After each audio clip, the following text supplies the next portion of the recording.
بسم اللہ الرحمن الرحیم۔ سامعین اکرام، طارق جمیل صاحب کا ایک بیان آپ کو پیش کر رہا ہوں۔ اس میں انہوں نے ایک حدیث کا بالکل غلط اور جھوٹ ترجمہ بیان کیا ہے، اور اس کا درست اور صحیح ترجمہ ایک مستند عالم مفتی زرولی خان مرحوم رحمۃ اللہ علیہ کی زبانی سنیے گا کہ حدیث مبارکہ کا صحیح اور درست ترجمہ کیا ہے۔ طارق جمیل صاحب پتہ نہیں کس پرابلم کا شکار ہیں کہ انہیں اس طرح کی گفتگو کرنی پڑتی ہے جس سے مسلمانوں کی دل آزاری ہو، اور ان کے بارے میں کسی ایک مسلک کے لوگ پریشان نہیں ہیں، بلکہ علماء دیوبند اور اہل دیوبند بھی ان کے ان بیانات کی وجہ سے بہت پریشان رہتے ہیں، بہت دکھی ہوتے ہیں۔ آئیے سماعت فرمائیے۔ میں اپنی بیوی سے وفا کروں گا، اس کو عزت دوں گا جو میری نسل کو پیدا کرنے والی ہے، میں اسے اپنے آنکھوں کا سرما بناؤں گا۔ میرے نبی نے فرمایا کمینہ آدمی بیوی کو ذلیل کرتا ہے اور عزت دار آدمی بیوی کو عزت دیتا ہے، اور میں کمینہ بن کے نہیں رہوں گا، میں عزت دار بن کے رہوں گا۔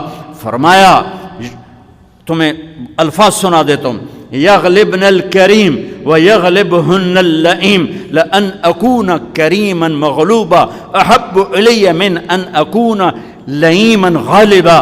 عزت دار شریف آدمی بیوی کو عزت دیتا ہے، اس سے آگے رکھتا ہے۔ اس کا مطلب یہ نہیں کہ اس کے نیچے لگ گیا ہے، لوگ کہیں گے بیوی کے نیچے لگ گیا ہے، یہ عزت والا میرے نبی کا سرٹیفکیٹ ہے۔ اور کمینہ انسان اور ذلیل انسان اور بے غیرت انسان اپنی بیویوں کو ذلیل کر کے رکھتے ہیں، گالیوں کے ساتھ، مار پٹائی کے ساتھ۔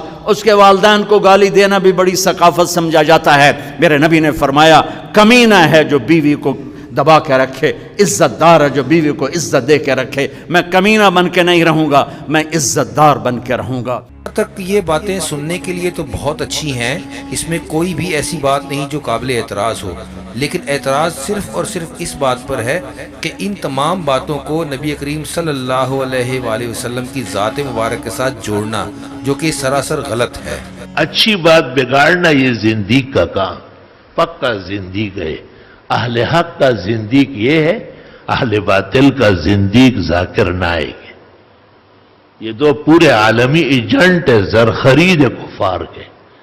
ان کو ذمہ داری دی ہے کہ اسلام کو تس نس کرو، خدا ان کو تس نس کرے گا۔ اسلام کو بڑے بڑے ابو جہل نہ تس نس کر سکے، یہ کیا چیز ہے؟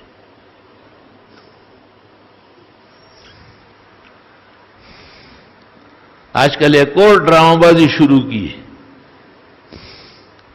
کہتے ہیں کہ جو لوگ بیویوں سے دبتے ہیں وہ شریف ہے، کریم ہے، اور جو بیویوں کو دباتے ہیں وہ کمینے ہیں۔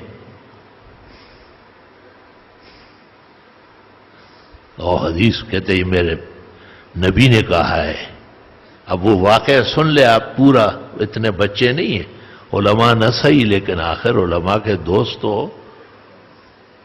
پوری روایت میں آپ کو سناتا ہوں، تحتاوی صفحہ 201 پر یہ واقعہ موجود ہے۔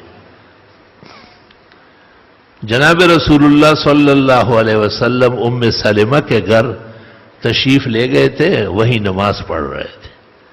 آپ کی عادت تھی کہ جس زوجہ مطہرہ کے گھر آپ کا نمبر ہوتا جانے کا، وہاں کچھ نمازیں بھی پڑھ لیتے تھے۔ ام سلمہ کا پہلے خاون سے 2 بچے تھے، ایک بچہ عمیر اور ایک بچی زینب۔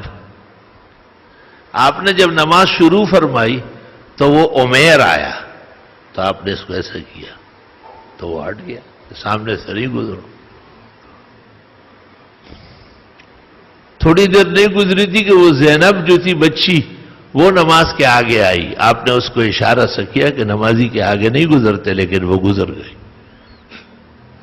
نماز کے بعد آپ اس کو ایسا دیکھ رہے تھے اور فرماتے تھے ناقصات و عقل و دین، عورتوں کی عقل بھی گٹھیا ہے، دین بھی کمزور ہے۔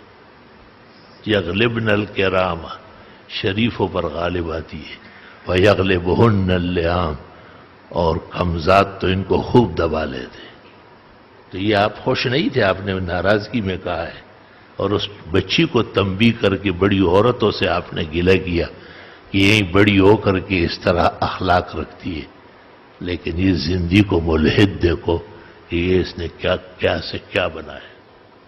میرا دعویٰ ہے کہ یہ روایت جو میں بیان کرتا ہوں یہ ہے اصلاً نسلاً نسباً حسباً. اس کے علاوہ زندگی کے پاس ایک چیز بھی موجود نہیں. وہ یہی بس ادھر کا ادھر کا ادھر تباہ و برباد کرتا رہتا ہے. زندگی کا یہی کام ہے کہ وہ نماز نہیں پڑھے گا، اور کہا قرآن میں ہے لا تقربوا الصلاۃ، نماز کے قریب نہیں جانا چاہیے. آپ حیران ہو جائیں گے یہ کون سا قرآن ہے بھائی؟ قرآن میں تو 500 آیتیں نماز کی تاکید کی آئی، تو آگے ہے وَأَنْتُمْ سُكَارَىٰ، جب تم نشے پی چکے ہو اور نشے سے دو چار ہو تو یہ نماز اس وقت نہیں ہوگی. دیکھو وَأَنْتُمْ سُكَارَىٰ نہیں کہا نا، آدھی آیت پڑھی، یہ زندگی کی علامت ہے.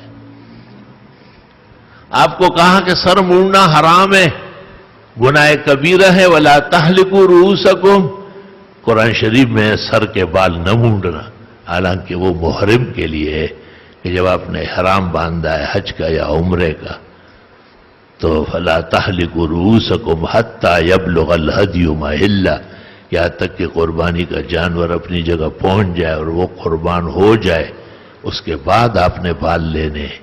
وہ آگے کا حصہ چھوڑ کر کے پیش کرتا ہے تو غلطی پیدا ہوتی ہے. یہ اچھے لوگوں کی علامت نہیں ہے.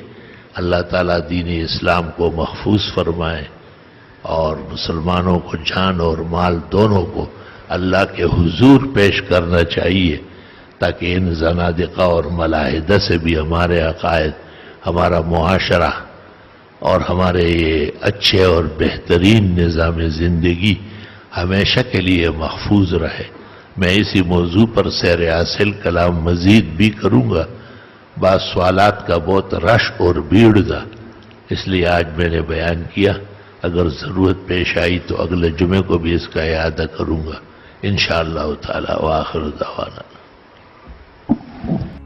جی سامعین اکرام، آپ نے مفتی ظفر علی خان رحمۃ اللہ علیہ کی زبانی احادیث مبارکہ کا درست ترجمہ سنا، اور آپ کو درست ترجمہ سن کر بالکل حدیث مبارکہ کی صحیح معنوں میں سمجھ آ گئی ہوگی، اور سچ اور جھوٹ کے بیچ کا فرق بھی آپ سمجھ گئے ہوں گے. جزاک اللہ.